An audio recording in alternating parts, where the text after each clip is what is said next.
All right, we're excited to be celebrating AAPI Heritage Month, and we're doing so in a special way. We have Edith Kanakaʻole, who is on the U.S. Quarter, and here to tell us more about that is celebrity historian. We have Rafi Andonian with more. Hey. How are you? We're doing great. We're doing good. This is an exciting thing to talk about. So can you introduce us into who Edith is for those who don't know? Edith Kanakaʻole was known as Auntie Edith because of the traditional preservation that she did. She was a composer, she was a chanter, also sang, she was a dancer, a hula dancer. She did a lot of work to preserve cultural heritage in her native land as a native Hawaiian. She was, for example, I'll give you an example. So when she would do the hula dancing, when she learned from her mother, she thought that was a way to help perpetuate the culture. And when she did the chant, she thought that helped establish Hawaiian roots, heritage, and traditions and the values of Hawaiian culture. And think about it this way, like if we think about in English speaking, we kind of do a little bit of that too. You think about your alphabet, A, B, C, D, E, F, G, right? Singing is a way we establish the foundations of language. She established school programs. She established her own school for dancing and a program to help learn language in public schools, Hawaiian language in public schools. And then of course, eventually even created a college course. So that's the kind of impact and level that she had in her native Hawaii. Oh my gosh, she's done so much. And so what led to this special honor being bestowed upon Edith? What you have right now going on is the U.S. Mint that produces our money is creating a series of quarters over the course of 4 years, 20 of them, honoring 5 women a year.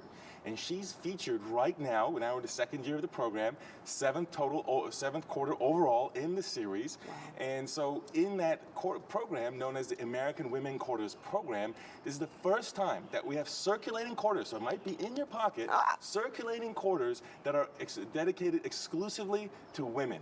Yeah. And so she is one of those 20 that is being honored. Oh my gosh, first of all, I love that we're honoring women on the quarter. I love that Edith is getting her recognition. And I understand that there's something inscripted on Edith's quarter specifically. Can you tell us about that? It means granting wisdom, or granting the wisdom is what the inscription means on there because of the work that she did for culture and preservation and preserving that wisdom.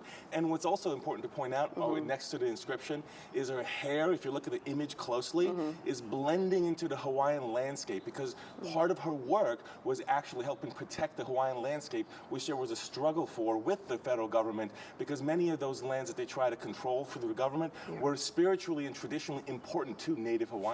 Oh, wow. Why do you think it's important that we have this representation on the quarter? One, we got women on the quarter that we're putting on, but specifically Edith, and we're celebrating AAPI Heritage Month.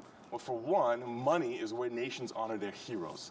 And now you have Auntie Edith on there on the same platform as George Washington. So I think that's what makes it so important. And specifically now talking about it with the AAPI, as you point out, because what it does is shows that it's not just about lineage. It's about protecting culture. Because in this situation, for example, when Hawaii became a state not too long ago, we're talking about 60 some odd years ago, there was a lot of pressure to assimilate. So one thing you had, I already mentioned the land, for example, but language also. So for example, there was the state banned speaking Hawaiian in schools. So that started to have a decline in the language. Language is a root and basis of culture. So that's why her work on language is so important. So it's important to remember in this month particularly, the effort that it takes to preserve and maintain these cultures is not just about lineage, but it takes work to be done by people such as Auntie Edith. Yes, I love it, Auntie Edith. How else is Auntie Edith being recognized in honor of AAPI Heritage Month?